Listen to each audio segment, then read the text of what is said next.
Hombre, por la experiencia que tenemos de los diferentes miembros del Gobierno que han venido a esta comisión, es cierto que al principio lo niegan, luego salen nuevas pruebas y no le queda más remedio que reconocerlo. Yo espero que el señor Óscar López, que es muy bravucón en las redes sociales y delante de un micrófono, tenga la misma gallardía cuando se siente aquí, en esta casa, en el Senado de España, en esta comisión, y responda a las preguntas que le hagamos los senadores de esta comisión, ¿no? Porque yo creo que hay muchísimas cosas por dilucidar en un momento en el que él tenía la máxima responsabilidad como presidente de Paradores y que, sorprendentemente, una persona que había estado haciendo campaña contra Patxi López logró un premio como es ser presidente de Paradores, y de ahí su carrera ha ido en ascenso, ¿no? Jefe de gabinete, ministro y secretario general del Partido Socialista de Madrid. Y toda esa carrera fulgurante ha ocurrido después de su paso por Paradores. Por lo tanto, yo espero en que, como digo, dé explicaciones suficientes y no haga como muchos socialistas que recurren al no me acuerdo. Más allá de que pueda haber algún tipo de ilícito en el contenido de esos mensajes, lo que demuestra son varias cosas. Esos mensajes demuestran, en primer lugar, que cuando hablamos en este país de fango y de corrupción, el fango está en el seno del propio Partido Socialista. Que cuando el Gobierno, y quiero recordar a la ministra Montero, decía que el Gobierno, y mucho menos Pedro Sánchez y su entorno, habían intermediado, por ejemplo, en lo que tiene que ver con el rescate de Europa, hay pruebas evidentes de que estaban totalmente involucrados en una operación que generaba muchísimas dudas también a miembros del Gobierno. Que es cierto que ha habido una relación entre numerosos miembros del Gobierno, Aldama, Koldo y todos los casos de corrupción que estamos conociendo. Por lo tanto, yo creo que esto es algo que pensábamos al principio que era algo muy simple de mascarillas, que denunciamos además desde el Grupo Parlamentario del Partido Popular en Madrid, en la Asamblea de Madrid, pensábamos que era algo de mascarillas y luego hemos visto que es algo mucho más, ¿no? Tanto que yo diría que hasta los productores de Netflix van a echar a sus guionistas porque con esto tienen para hacer una serie con 20 temporadas como mínimo, ¿no? Y eso que todavía no conocemos el final de lo mismo. A ver, aquí hay una cuestión que es evidente y es que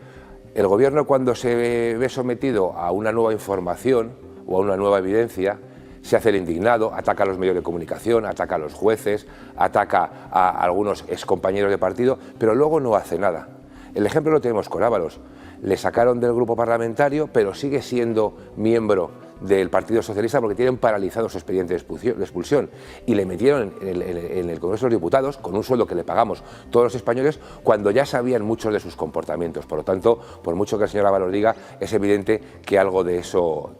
hay, ¿no? Por lo tanto, yo creo que lo que debería de hacer el presidente del Gobierno es dar explicaciones. Dejar, tanto él como sus ministros, el señor Bolaños y compañía, dejar de atacar a jueces, a medios de comunicación, a periodistas que hacen su trabajo y dar explicaciones claras, porque es lo que hace falta en este país. Tenemos a un presidente que se escuda en atacar, en que se siente como atacado cuando, oiga, es usted el que tiene a su hermano imputado, a su mujer imputado, al que era su número 2, tanto en el Gobierno como en el partido, el que le ayudó en las primarias, el que le ayudó en la campaña, el que le ayudó a conseguir los avales, con el que tenía una relación, al que echaba de menos y volvió a coger, porque una cosa es muy importante en esos mensajes: ¿quién inicia las conversaciones? Y en muchos de esos WhatsApps que hemos conocido, quien la iniciaba era Pedro Sánchez. Por lo tanto, yo creo que hay muchas explicaciones que dar y va siendo hora de que el presidente asuma algún tipo de responsabilidad. Vemos al Partido Socialista y al Gobierno como, y el máximo respeto evidentemente, como un animal malherido que lo que hace es revolverse en sus últimos estertores y lo que hace es tratar de morder y agredir, ¿no? Porque lo que hemos conocido de anteriores informes, lo que estamos conociendo en este país, con solo la mitad, en cualquier otra democracia occidental, habría hecho caer a este Gobierno. Y no hablo ya solo de cuestiones con el hecho de que durante la pandemia o en la pospandemia hubiera miembros del Gobierno que utilizaban dinero público para pagarse Airbnb y prostitutas por catálogo, que ya es suficientemente grado, o que le pagaran sueldos a mujeres para no ir a trabajar en empresas públicas, o que hubiera connivencia con presidentes de otras comunidades autónomas en un negocio de mascarillas del que todavía no conocemos, o que haya pago de comisiones, que lo hemos visto. Oiga, ¿qué sentido tiene? Es que tratan de convencernos como si los españoles fuéramos estúpidos. ¿Qué sentido tiene que una persona reconozca que ha ido a la sede del Partido Socialista a dejar en bolsas 90.000 euros? ¿Qué gana esa persona asumiendo que está cometiendo un delito? ¿O qué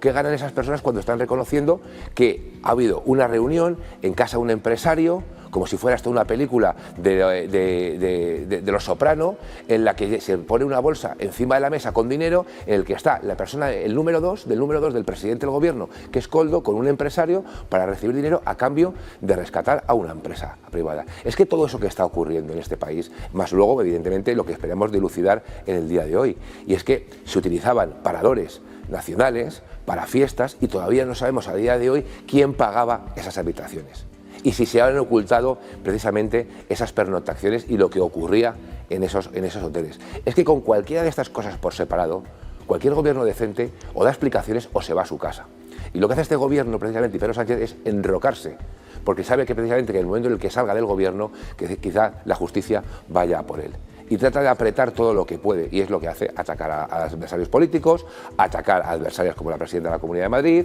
atacar a medios de comunicación que osan publicar determinadas informaciones, o, como digo, señalar, que me parece tremendo, señalar a jueces que están haciendo su trabajo de manera independiente. Que digo que esto del ruido mediático es lo que llevan diciendo durante 2 años. Es que cuando nosotros fuimos a denunciarlo a la Fiscalía Anticorrupción, nos dijeron que era ruido mediático. Cuando salieron las primeras informaciones, nos dijeron que era ruido mediático. Y lo que tenemos hoy es uno de los mayores casos de corrupción de la historia de nuestro país, que afecta al presidente del gobierno, a su entorno familiar, a algunos de sus expresidentes autonómicos y a algunos de sus exministros y miembros de su partido.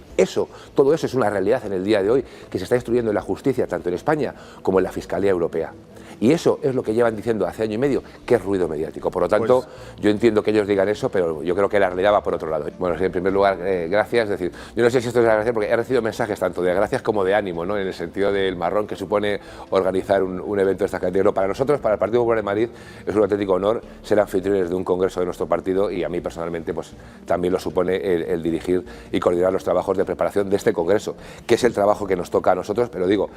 no lo que vaya a ocurrir en el congreso y las decisiones que ahí se tomen, que eso corresponderá a la Dirección Nacional. Mi trabajo y el del equipo que se designe, llegado a su caso, es el que toca desde ahora hasta el 5 de julio, pero entienda que nosotros, que precisamente yo, que soy una persona que me gusta mucho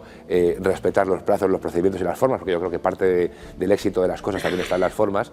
esto es una propuesta que ha anunciado el partido. El lunes tenemos Junta Directiva Nacional, que es en la que se deben de ratificar esas decisiones que proponga la Dirección Nacional en cuanto a quiénes deben de organizar ese congreso. Por lo tanto, si me permiten, vamos a esperar al lunes, que tenemos esa Junta Directiva Nacional tan importante, y a partir de ahí pues ya podemos hablar más tranquilamente del congreso y del futuro del partido.